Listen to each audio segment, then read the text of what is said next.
When you are forced to choose between losing your life and losing a limb, where can you turn to save both?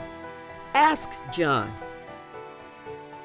This situation with my foot, my leg, started a long time ago, almost about 3 years.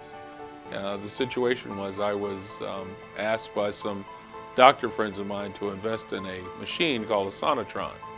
And the Sonotron, and I won't go into all the details, was basically a machine that would allow you, if you had a sprain or if you had some type of inflammation in your joints, it would remove the pain and the inflammation immediately. When they were doing the Sonotron testing, they asked for test subjects. And they asked me, since they were short on subjects, to be one of the subjects. When I decided to go forward and do that, I went for a blood test and found out subsequently that I was type 2 diabetic. I noticed that I had a slight bruise on my foot that came from an injury to my hamstring. I was walking in my shoes, and because my hamstring had gotten pulled, I was walking on the side of my shoe.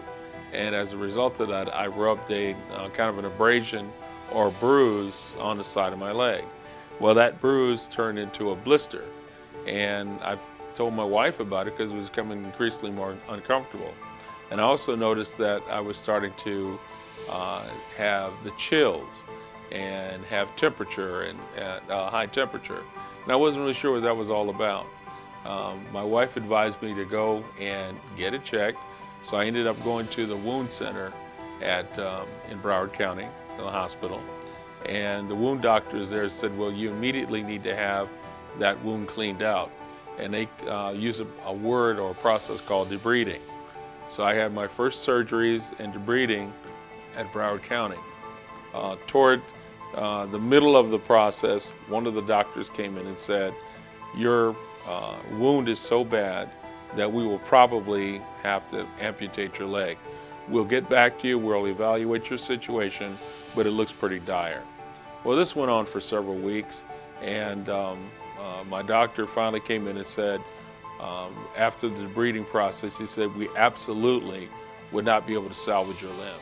Well, of course, as a nurse, I know it's not a very simple diagnosis, but what came to me was I needed to be of total support, and the important thing is interacting with the physicians to find out what his prognosis would be and where do we go from here.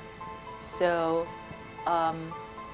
while he was at the hospital in Broward, I did speak with the wound care physicians, and I even asked one of them, I said, if this were your wife, what would you do in this situation with the foot, when they shared that it was unsalvageable and amputation was the answer? And he looked at me and he said, I would have her amputate her leg.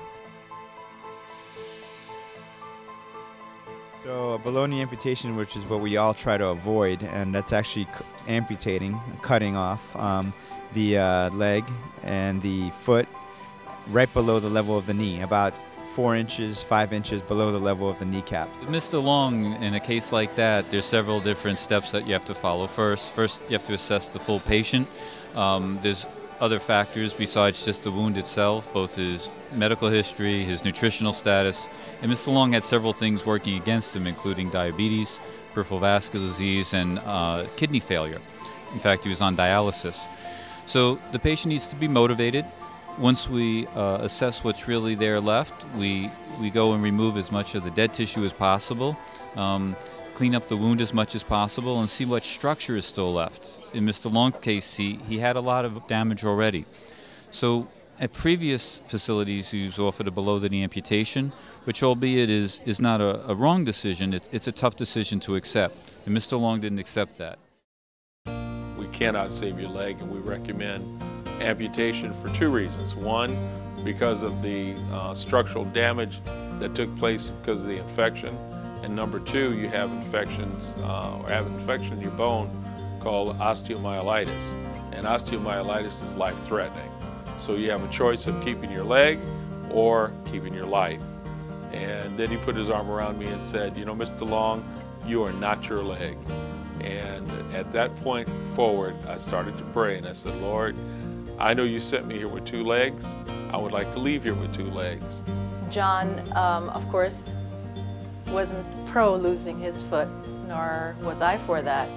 But he said, honey, let's get out of here. Let's get out of this place. So with nursing and everything, I know you can't just do it that way. So I spoke with his primary physician, and we shared that we wanted a second opinion, and would he kindly discharge him, which he did. And from there, we went down to the University of Miami Wound Care Center. An internet search led John to the UHealth Wound Healing Center at the University of Miami Hospital in Miami. This wound healing center brings together a unique team of specialists. We took the trip down to University of Miami, where we met Dr. Salgado and Dr. Zwick and some others that work in the wound care center, and we consulted with them about my situation. They took a look at my leg, and I remember Dr. Zwick, who was the first of the doctors to see me, he held up my foot and he said, we'll tell you when to lose hope. And from that point forward, with the faith that I had in God and all the folks that were praying for me in this situation, I knew in my heart that my leg could be saved. The expected outcome of this usually is an amputation, and what we try to do here is that we try to get 2 or 3 opinions before we go ahead and do that. We would like always to collaborate with other doctors. We have a 12-panel physician here, and they collaborate together, and by doing so, and we also have a lot of faith and a lot of love, so we take it to the Lord first, in this clinic at least. In the past, the usual treatment would be a baloney amputation, but fortunately what we did worked out for him, and that is a free tissue transfer, where you take a portion of tissue from one part of the body, in his case, one of his quadricep muscles, and we transferred it down to his foot, sewing up the arteries and veins and then skin grafting it. And that case took about 10 hours. Then he was in the hospital. Typically they have to go in the intensive care unit for about 3 to 4 days to make sure that the blood flow into the flap is good. And then skin graft. Very long, arduous treatment plan, but he did extremely well.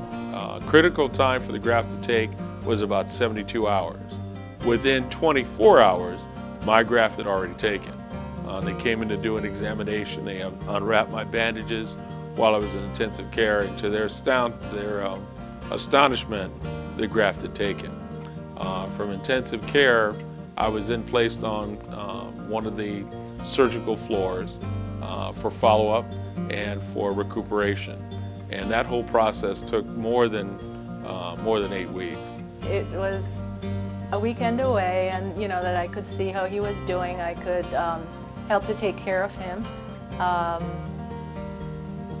I just made the best of the situation. One of the times when I was there that did cause me discouragement is November 1st, while I was in the hospital, my mother passed away. And this was about 2 days after I'd had the major surgery. So I was not able to attend her funeral because of prayer, my prayer, and the prayer of others who care about me, who love me, including my family. So I said the times that should have been discouraging and depressing, I just pressed through it. I can do all things through Christ that strengthens me.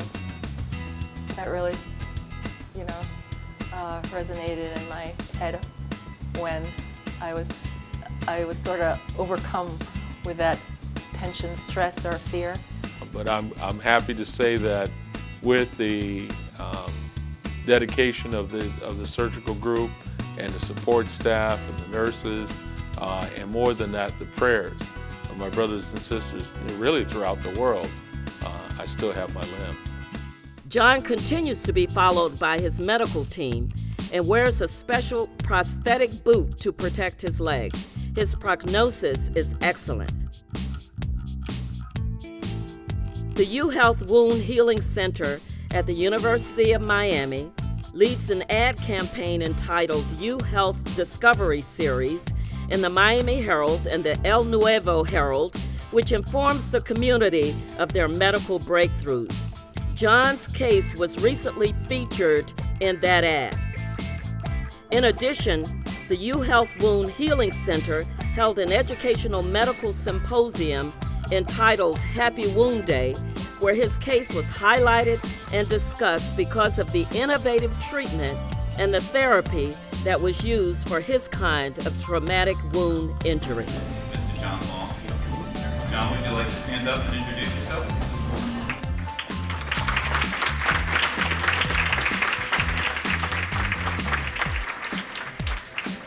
When I first met John, he was very engaging, and I said, this is going to be the story of John Long's life. You know, we see things sometimes and we get so used to saying, you know, just cut it off. You gotta say it, that's this.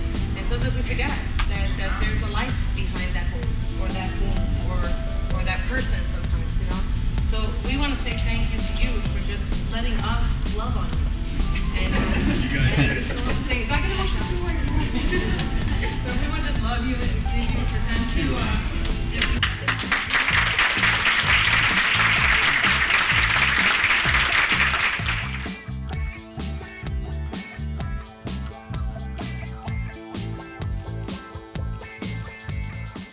If you have any question about who can save your life or who can save your limb, it's always God. It's always God.